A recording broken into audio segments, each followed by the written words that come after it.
마지막 경제지문 한번 가봅시다. 이런 강제지문. 일단 문단 번호부터 써보고 시작하자. 얘도 하나, 둘, 셋, 넷. 이렇게 첫 번째가 됐고, 두 번째는 또 하나, 둘, 셋, 넷. 이렇게 이제 가나 두 지문이 나오잖아. 이런 것들 우리가 주제통합지문이라고 불러. 주제통합지문이라고 부르고, 난이도 자체는 어렵지 않았어, 원래는. 근데 작년부터 좀 어려워지기 시작해. 작년이 이 주제통합지문이 수능에 실리는 세 번째였어, 작년이. 그러다 보니까, 작년이 맞지? 지금 1월이지? 1월인가? 1월이지? 그래서, 어떻게 이제 새로운 문제가 출제되거나 새로운 유형의 지문이 나오면 한 첫 번째, 두 번째 해까지는 어렵지 않아. 니네들이 좀 익숙해져야 되니까. 3년째 되면 익숙해진다고 생각하고 문제가 좀 어려워지고 지문도 좀 더 복잡해지는 거야. 자, 이게 그 글에 해당하니까 첫 번째 해당하죠. 한번 가볼게요. 식품처럼 개인 차원이나 개원 차원에서 소비하는 사용주와 달리 공원에서 여러 사람들의 공동 소비를 위해 생산된 재화나 서비스를 공공재라 한다. 공공재 개념이죠. 공공재에 대한 정의는 다양하지만 공급 주체에 따라 규정되는 것은 아니며 재화나 서비스 자체의 성격에 규정된다. 정부의 공공재 정책은 공익을 목적으로 하는데 이 공익이 무엇인가에 대해서는 실체설과 과정설이 있다. 이건 그냥 밑줄이죠. 공공재 정책은 공익을 목적으로 하는데 공익이 무엇인가에 대해서는 실체설과 과정설이 있다. 이거 밑줄이죠. 그럼 그 뒤에 뭐가 나와? 실체설은 사회에서 합의된 절대적 가치, 예를 들어 인권 등을 공익이라고 보는 입장이다.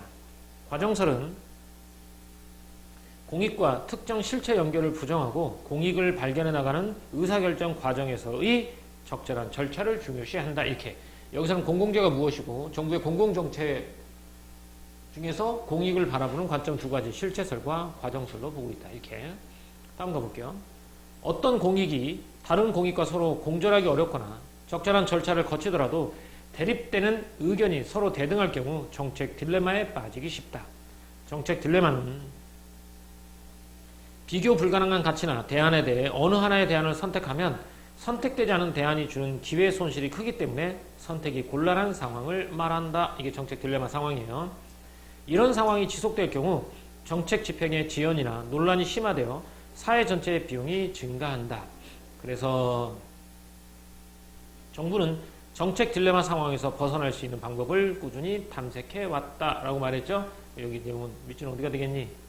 정부는 정책 딜레마 상황에서 벗어날 수 있는 방법을 꾸준히 탐색해 왔다. 이렇게 된 거예요, 뒤에. 여기는 이제 정책 딜레마 상황에 빠지는 것과 이런 정책 딜레마 상황에서 벗어날 수 있는 방법을 꾸준히 탐색해 왔어요.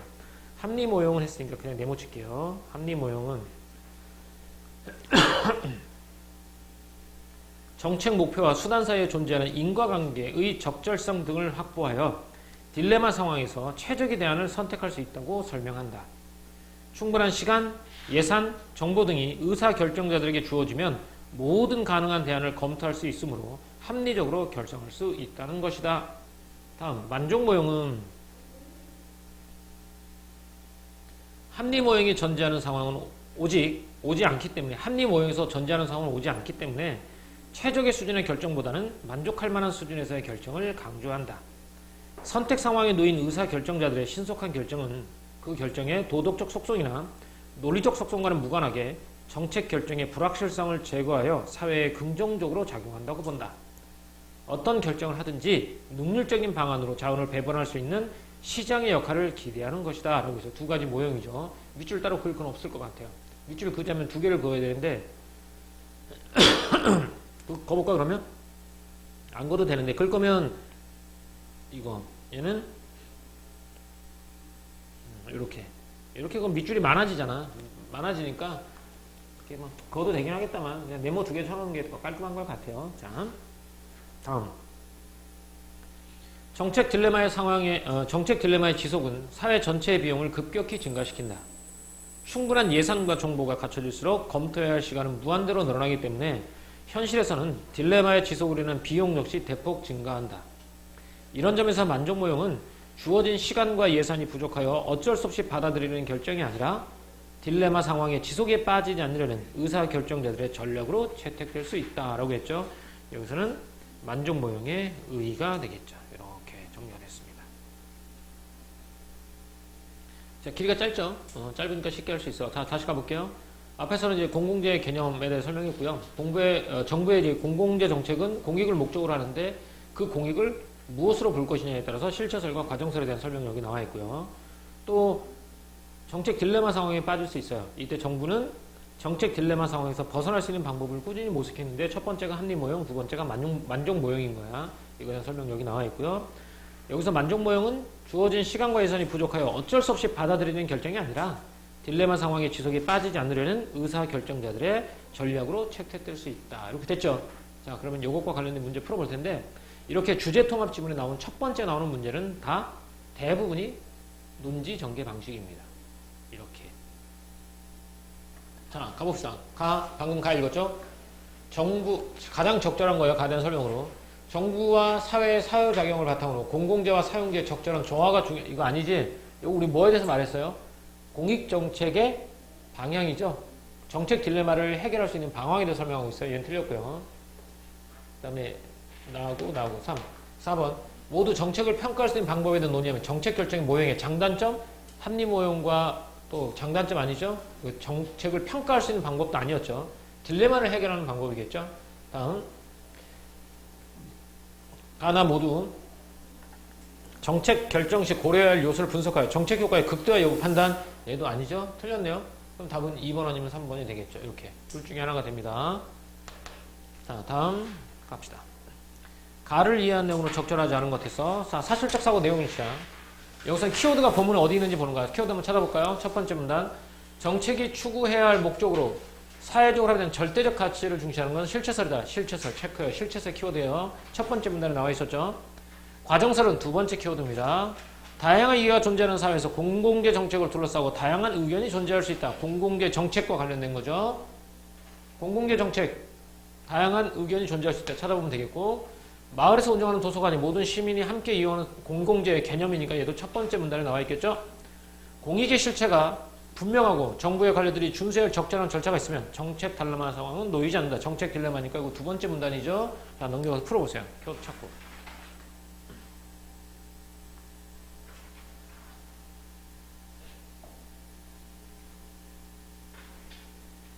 적절하지 않은 것.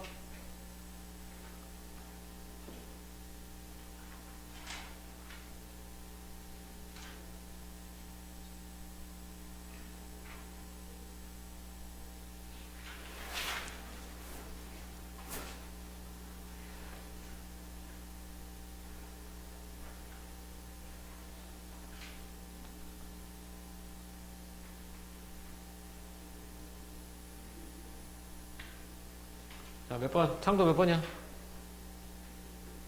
2번? 아닌 것 같아요. 2번 맞는 설명 같아요. 왜냐면 과정설은 뭐라고 나왔냐면 적절한 절차를 따랐을 경우에 공익으로 간주된다는 얘기가 있어요. 2번이 아니고요. 몇 번?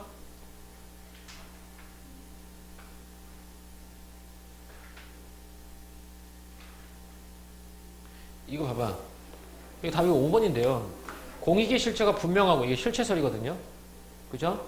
실체설. 준수할 적절한 절차, 과정설이거든요. 실체설과 과정설을 공익으로 봐도 정책 딜레마 상황이 놓이지 않는다?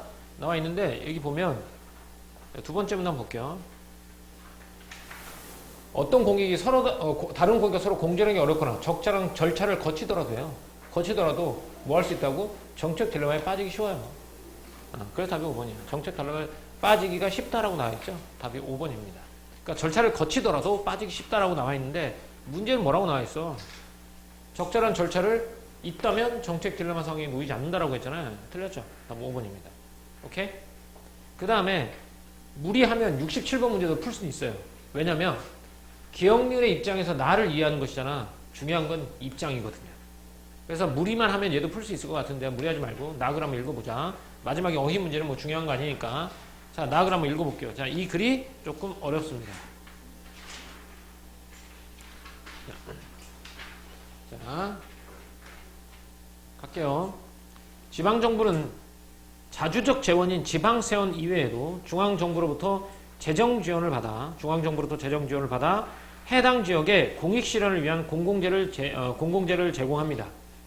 재정 지원에는 여러 형태가 존재하는데 지급 방식에 따라 정액 지원금과 정률 지원금으로 나눌 수 있다. 이거 밑줄이죠. 두 개로 나뉘면 무조건 밑줄이야. 여기 밑줄. 정액 지원금과 정률 지원금으로 나눈다고 했잖아요. 그렇다면 정액 지원금은 지역 주민의 공공재 지출과 상관없이 일정 금액을 지원하는 데 반해 정률 지원금은 공공재의 단위당 비용에 대한 일정 비율의 형태로 지원한다라고 나와있죠. 여기는 공공재에 대한 재정 지원이야. 두 지원금은 공공재에 대한 지역 주민의 소비에 서로 다른 영향을 끼친다. 그림은 밑에 그림 나오겠죠. 어느 지역 주민의 소비할 수 있는 공공재의 양과 사용재의 양을 나타내는 것이다. 이거 밑줄 그림에 대한 설명이니까 이렇게 해놓을게요. 공공재의 양과 사용재의 양을 나타내는 것이다. 이 지역 주민이 보유한 경제적 자원, 예컨대 소득을 통해 선택할 수 있는 공공재와 사용재의 조합을 의미하는 예산선은 선분 AB로 나타나 있다. 이게 예산선이죠. 선분 AB가 뭐니? 이거예요, 이거. 이게 예산선이에요. 그래프는 왜 나와 있냐면 본문에 있는 줄글을 조금 더 쉽게 이해하도록 만들어준 게 그래프야. 그리고 계속합니다. 이 지역 주민의 공공재와 사용재에 대한 선호를 I로 나타낸다고 합니다. 자, 그러면 얘가 뭐라고요? 얘가 뭐라고 나와? 선호야, 선호. 공공재와 선호라고 쓸게요. 그냥 선호. 얼만큼 좋아하는지, 선호. 재정 지원에 따라 변화된 선호는 I-로 나타난다. 얘는 재정 지원 후예요.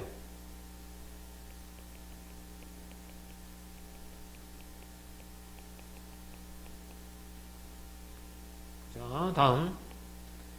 지방정부가 지역 주민이 원하는 바를 충실히 반영하는 것을 전제로 할 때 이 지역에서 선택하게 될 공공재와 사용재의 조합은 평균 2로 나타나 있다라고 했죠. 이 균형점 2예요. 그럼 이 2는 뭐라고요? 선택하게 될 공공재 조합이죠. 선택 조합입니다.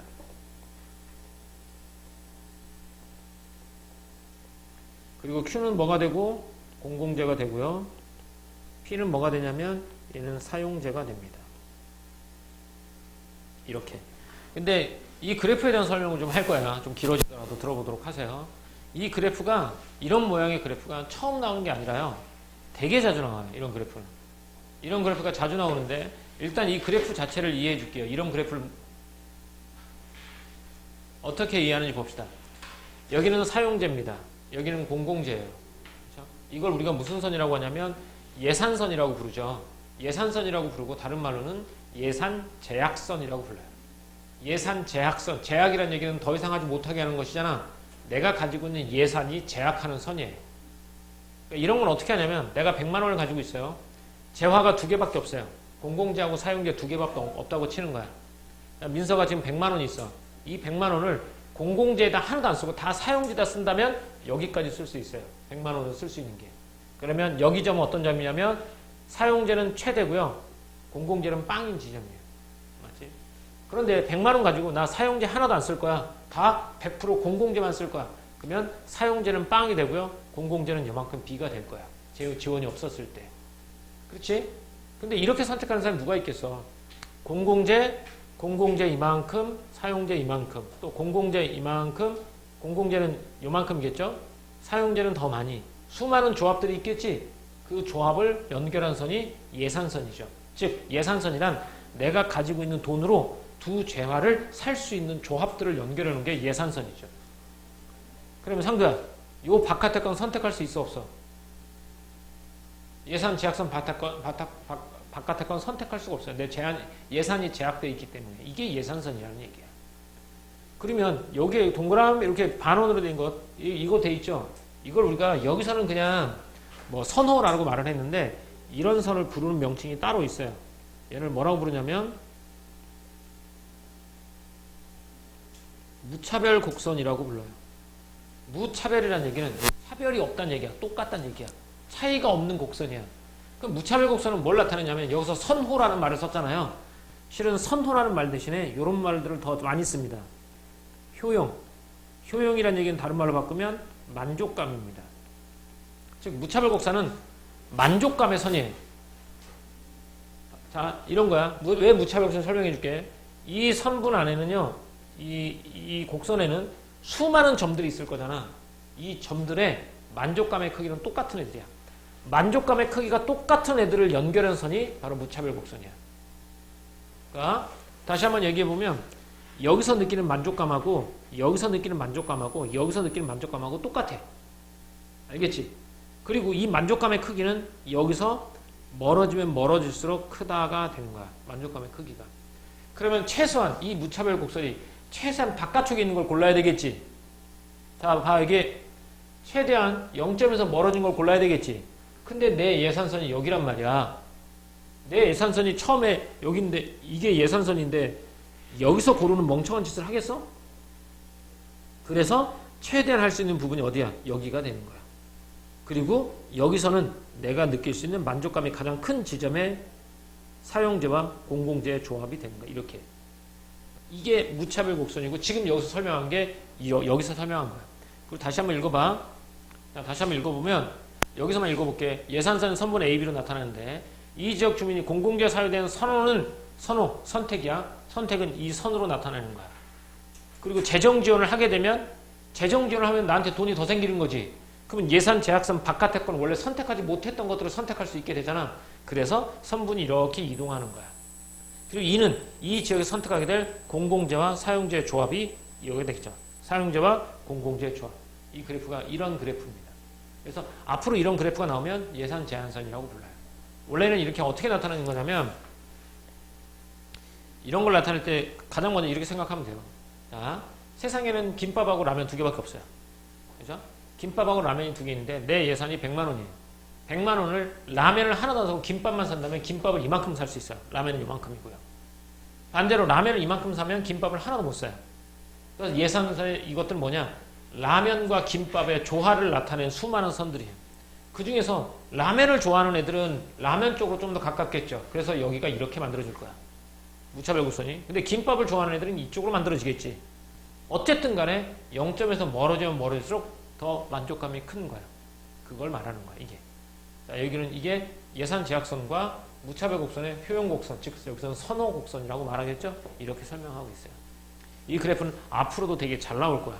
근데 여기는 지금 정부의 재정 지원이 들어갔니 안 들어갔니? 아직 안 들어갔지? 자, 재정 지원이 들어가면 어떻게 되는지 한번 가보도록 할게요. 여기 좀 지저분하니까 지울게요, 이제. 자, 이렇게 보면, 자, 한번 가보자. 이런 조건에서 일정한 크기의 정액 지원금은 결국 지역 주민의 소득의 크기가 증가하는 것을 의미한다. 정액 지원금은 공공재 소비든 사용재 소비든 어디든 사용될 수 있기 때문이다.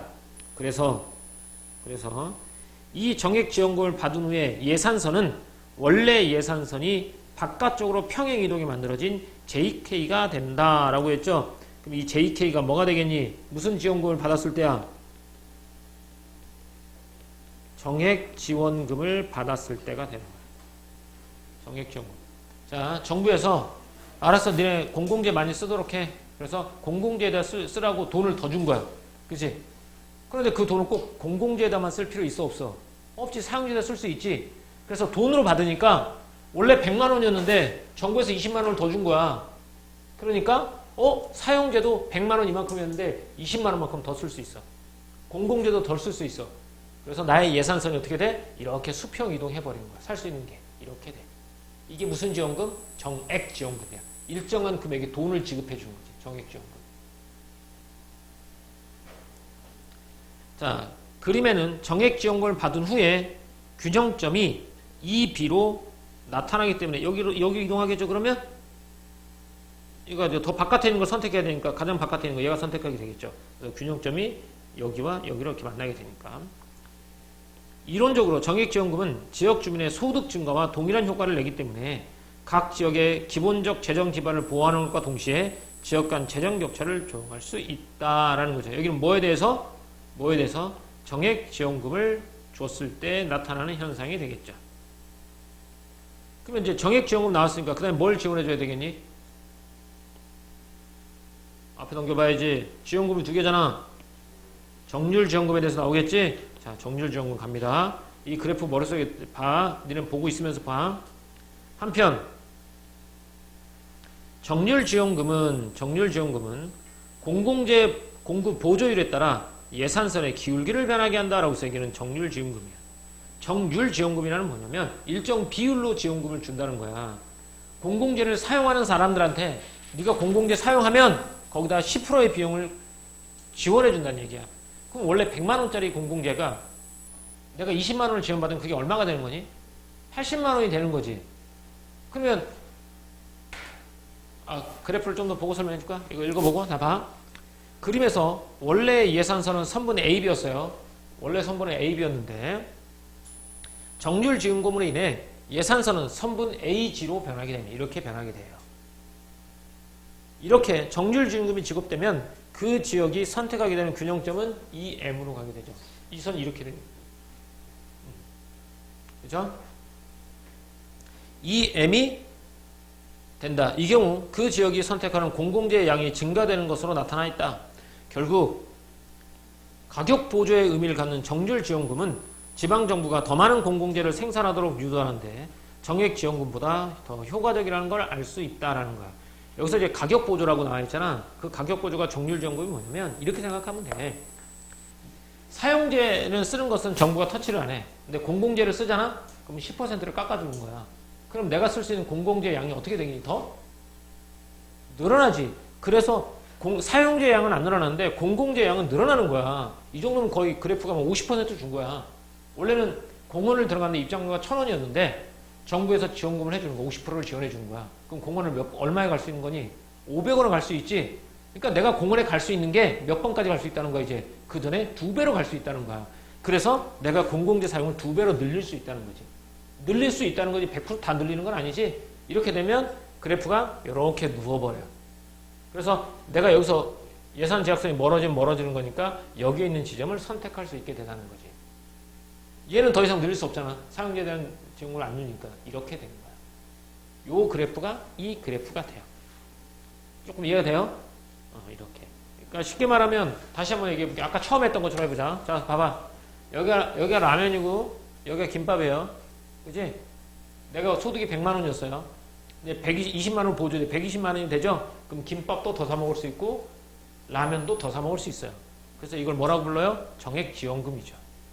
근데 정률지원금은 뭐냐면 자, 라면과 김밥이 있는데 정부에서 김밥을 사 먹을 때마다 10%를 깎아주는 거야. 그러면 라면을 살 수 있는 가격은 똑같지. 하지만 김밥을 살 수 있는 것은 뭐가 돼? 더 늘어나게 된다는 거야. 그래서 김밥과 라면의 조합이 달라지게 돼. 김밥이 더 싸니까. 그렇지? 근데 이 상황에서 라면을 좋아하는 사람들은 이 정책이 좋겠니 안 좋겠니? 안 좋겠지. 차라리 이걸 주는 게 낫겠지.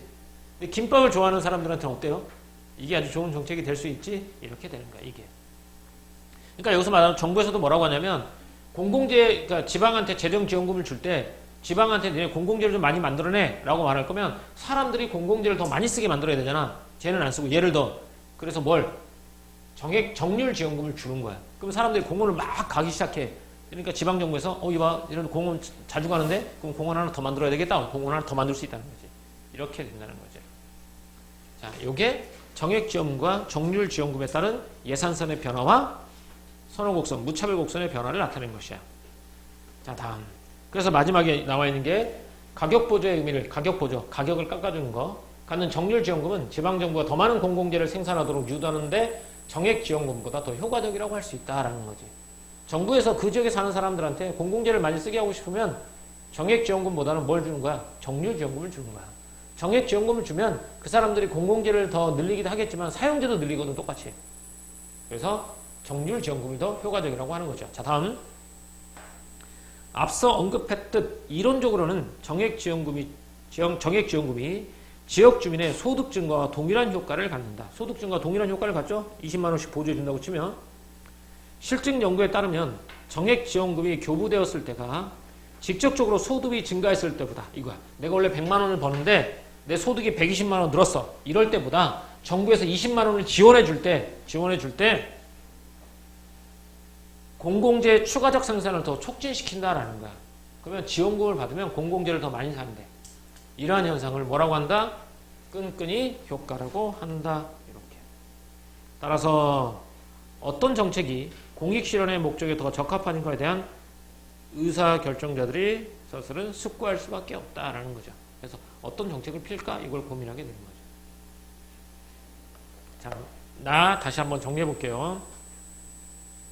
앞으로 정리하기 전에 앞으로 이제 이런 그래프가 많이 나온단 말이야. 이런 그래프가 나오면 항상 생각하세요. 예산선, 무차별 곡선 이거 꼭 나와요. 아주 잘 나오는 그래프이기 때문에 이거 나와. 그러니까 이 그래프가 경제지문에서는 수요와 공급 있죠. 수요 공급이 나오잖아. 가격 결정하는 거 이것만큼이나 많이 나와요. 그래서 이제 이것도 이제 법이 나올지 이번 수능에 경제지문이 나올지 또는 법지문이 나올지 모르지만 이런 것들도 충분히 알아두면 도움이 돼요. 원래 이거 내용에 대한 설명을 자세하게 안 하는데 이건 자주 나오기 때문에 좀 자세하게 설명해 봤어. 자, 나 글 한번 가볼게요. 듬성듬성 읽어볼까? 자, 이제 재정 지원을 받아서 공공재를 제공합니다. 근데 재정 지원에는 여러 가지가 있는데 정액 지원금과 정률 지원금이 있어요. 정액 지원금은 일정한 금액, 정률 지원금은 공공재 단위당 비용에 대한 일정 비율의 형태로 지원되는 것이죠. 그래서 어느 지역 주민이 소비할 공공재 양과 사용 재형을 나타내면 이렇게 예산선이 된다라는 거겠죠. 예산선이 되고 이렇게 되는 게 무차별 곡선이 되는 것이고 여기는 선호곡선. 이런 조건에서 일정한 크기의 정액 지원금은 지역 주민이 소득이 증가한 것 같은 효과가 늘어나는 거라서 소득이 증가한 것처럼 이렇게 돼요. 그러면서 선호곡선도 어떻게 돼? 기존에 선택할 수 없던 선호곡선을 선택하게 되는 거죠. 이렇게 돼요. 그 다음에 정률 지원금을 주면 공공재 공급에다가 정률 기여금을 주기 때문에 공공재 양이 더 많이 할 수 있는 이런 그래프가 만들어지겠죠. 이러면서도 이때도 역시 마찬가지죠. 기존에 선택할 수 없는 무차별 곡선, 선호곡선을 선택할 수 있게 된다라는 것이겠죠. 근데 원래는 뭐가 더 효과적이냐면 공공재를 늘리는 데는 정률 지원금이 더 효과적이긴 합니다. 하지만 정액 지원금 또한 소득이 늘었을 때보다 똑같은 소득이 느는 것 같은 효과는 있지만 소득이 늘었을 때보다 공공재 사용이 더 늘어납니다. 이걸 우리가 끈끈이 효과라고 한다라고 하면서 정리가 됐어요. 됐습니까? 자, 그러면 65번에 2번인지 3번인지 답이 나와야 되겠죠? 2번입니까? 3번입니까?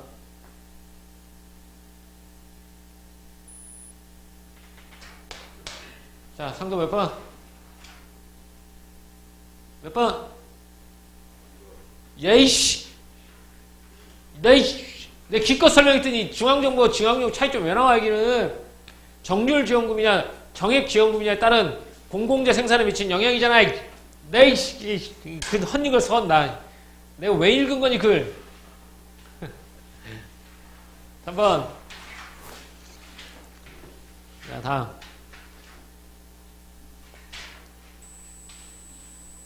자, 이거 봐요.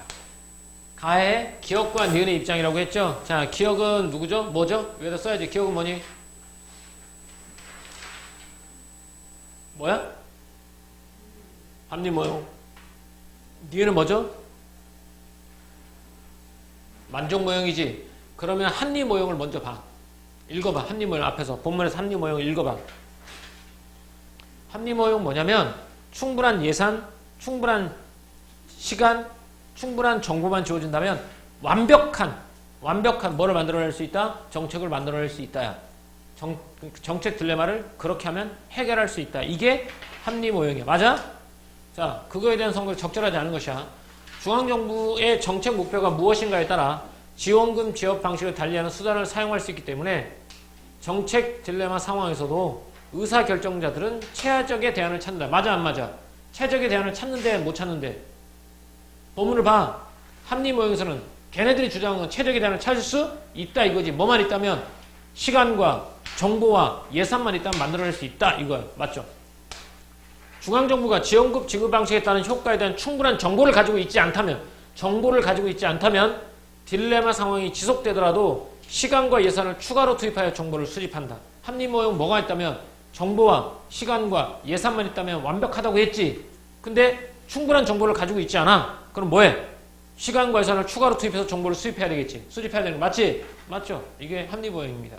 모든 게 다 있으면 합리적인 선택을 할 수 있다고 보는 거니까. 자, 얘는 무슨 모형? 만족모형이지. 만족모형도 읽어보세요. 이런 상황은 예산과 시간과 정보가 충분한 상황은 존재하지 않아. 그렇기 때문에 만족할 만한 수준에서 결정해야 된다 이거지. 그치? 근데 이건 시간에 쫓겨서 어쩔 수 없는 게 아니라 딜레마 상황이 지속되는 것도 사회적 비용이 늘어나기 때문에 얘도 효과적인 선택 중에 하나다. 이렇게 되겠지? 자, 그러면 3번. 딜레마 상황을 해소하려면 지원금 지급 방식에 대한 도덕적 가치를 도출하는 것보다 지원금 지급 방식에 따른 실증 효과를 인과적으로 도출하는 것이 더 중요하다라고 나와 있어. 그럼 얘는 뭐야? 지급 방식 도덕적 가치 도출하는 것보다 지원금 지급 방식 실증 효과를 인과적으로 도출하는 게 더 빠르다? 본문에 찾아봐야 되겠지. 모르면 세모. 야, 이거 이 니은 부분에 이거 인과적 뭐 도출 이런 거 나오니? 만족 모형에? 봐봐.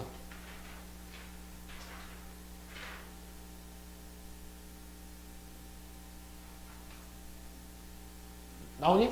안 나오지? 그럼 세모. 다음. 중앙정부가 어떤 재정 지원을 하든 시장에서 능률적으로 자원을 배분할 수 있기 때문에 어떤 지원금 지급 방식을 선택하든 딜레마 상황에서 벗어나는 것이 가능하다. 뒤에 찾아봐. 그 시장의 능력 자원 배분할 수 있다. 시장의 능력을 믿지. 그렇기 때문에 해결할 수 있다라고 나오지. 얘도 맞아요. 딜레마 상황에서 중앙정부가 정책 효과에 대한 완전한 정보를 갖게 되는 시간은 무한정으로 지연될 수 있으므로 만족할 만한 수준에서 재정 지원 형태를 결정한다. 얘도 맞지? 다음 몇 번이야? 3번. 이런 내용은 찾아볼 수가 없었어. 뭐 실증적 이런 거 안 나와.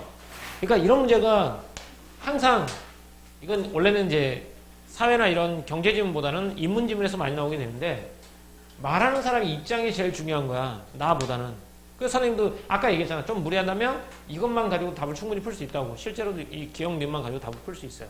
이렇게. 입장이 중요해. 말하는 사람이. 다음. 누가 품소리를 내오는 거야? 네 머릿속에 마구니가 들어있어. 절대를 나 그림을 이해하는 것으로 적절하지 않은 거. 아까 그림 이해했는데 내가 그림 띄워줄게요. 그림을 띄워줄 테니까 니네가 한번 해볼래 이거? 한번 풀어봐봐 이거. 아까 그림 설명 다 해줬잖아 선생님이. 그래프 설명해줬으니까 이제 칠판에다 띄워놓을 테니까 저거 보면서 한번 해봐. 눈 크게 뜨고 빨리 풀어보.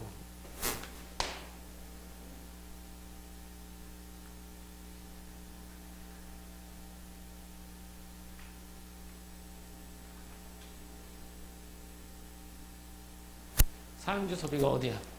여기지. 안 뒀을 때. 그지? 얘는 정률 지원금일 때 사용자 이만큼. 그 다음에 정액 지원금일 때 사용자 이만큼 써. 정률 지원금이 사용자 이만큼 써. 그러면 정액 보조 지원금일 때 사용자를 더 많이 쓰고 정률 지원금일 때 사용자를 더 적게 쓰는 게 되겠지. 그러니까 얘랑 얘랑은 비슷하지 않냐 지금? 비슷해 보여 얘는. 얘는 조금 더 높나? 비슷해 보여. 얘는 똑같은 것 같아. 구분할 수 없을 것 같아. 그래서 지원이 없을 때랑 정률 지원금 했을 때 사용자의 양은 똑같다라고 보는 거죠.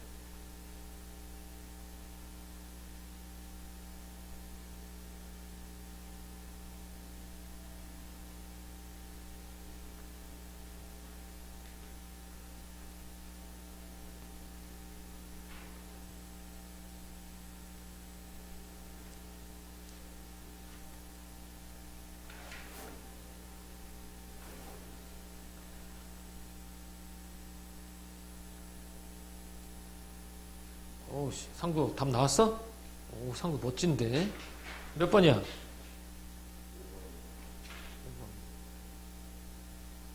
그렇지. 야, 어떻게 지원금이 갔는데, 지원금이 갔잖아. 근데 어떻게 소득이 감소하는 효과가 나오겠어? 말도 안 되지. 어쨌든 간에, 그 이전에, 봐봐. 예산선이 처음에는 이거였잖아. 그래프가. 이거였지. 원래 이 바깥에 거 선택할 수 있었어, 없었어? 없었지. 그런데 정액지원금인 간에 정률지원금인 간에 이 무차별 곡선에서 바깥에 있는 무차별 곡선을 선택할 수 있게 된 거잖아. 그러면 기존에 내가 선택할 수 없는 조합을 선택하게 된 거잖아. 그럼 나의 소득이 뭐였다고 보는 거야? 늘었다고 보는 게 맞아. 그래서 둘 다 소득 효과를 가지고 있어. 소득이 늘어나는 효과를. 알겠죠? 오, 좋은데? 자, 그러면 69번 가볼까?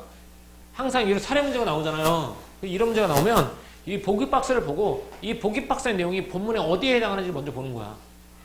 땡땡 지역 주민소득이 10억 원 늘어났을 때는 10억 원 늘었을 때 소득이 는 거야 얘는. 1억 원 정도만이 추가적으로 공공재 소유비에 투입됐어. 그런데 해당 정부에서 10억 원의 정액지원금이 교부되었을 때, 소득이 10억 는 게 아니라 정액지원금이 10억 늘었을 때는 2억 원이 추가적으로 공공재 수입에 투입됐어. 즉, 그러니까 소득이 그만큼 늘었을 때보다 정액지원금을 투과했을 때 공공재 사업이 늘어난다 이거지. 이거 본문에서 이거 뭐라고 불렀죠? 이 사건, 이런 것에 대한 내용이 본문에 그대로 나와 있어요. 이걸 뭐라고 부릅니까? 뭐라고 불러? 이걸 뭐라고 불러? 본문에서.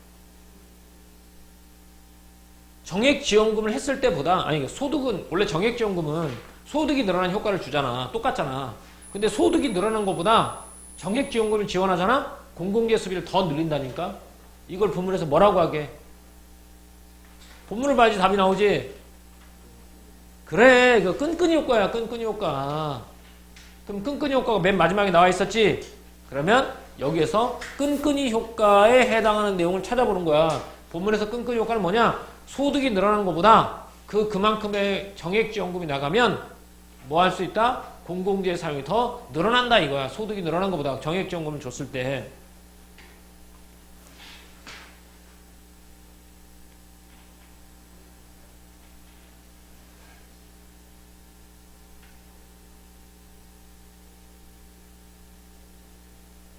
자, 다음 몇 번? 3번? 아니야. 끈끈이 효과는 뭔데? 공공재, 아까, 이게 맞지. 본문을 봐야 돼, 결국은. 끈끈이 효과 여기란 말이야. 끈끈이 효과는 이거야. 정액지원금이 교부되었을 때가 직접적으로 소득이 증가했을 때보다 공공재의 추가적 생산을 더 촉진시키는 경우가 있다라는 거야. 이게 끈끈이 효과야. 요거랑 똑같은 말이 있지 않냐? 소득이 늘었을 때보다 정액지원금을 지원했을 때 공공재 생산을 추가 촉진시키는 경우가 있다. 몇 번? 1번. 1번에 그대로 나와 있는 거 아니야? 1번 선택지 그대로 되어 있죠. 이렇게. 됐습니까? 마지막 거 안 풀었는데. 어휘 문제. 어휘 문제 무시하는 거야, 지금? 어? 어휘 문제 무시하는 겁니까? 자, 적절하지 않은 거.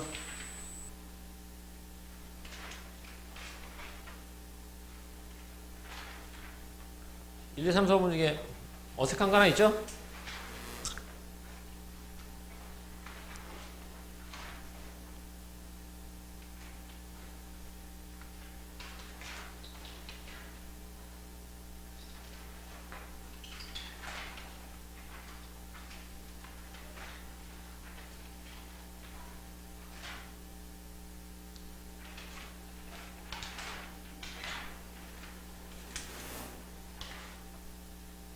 다음은 몇 번? 5번이 되겠습니다. 숙고했다는 게 무슨 뜻이니? 심사숙고하다 그러잖아. 깊이 생각하는 거잖아. 근데 여기서는 뭐니? 그는 지난날의 삶에서 주변 사람들에게 숙고했다? 뭐야, 주변 사람들에게 깊이 생각했다 말이 안 되죠? 답은 5번이 되겠습니다. 여기까지.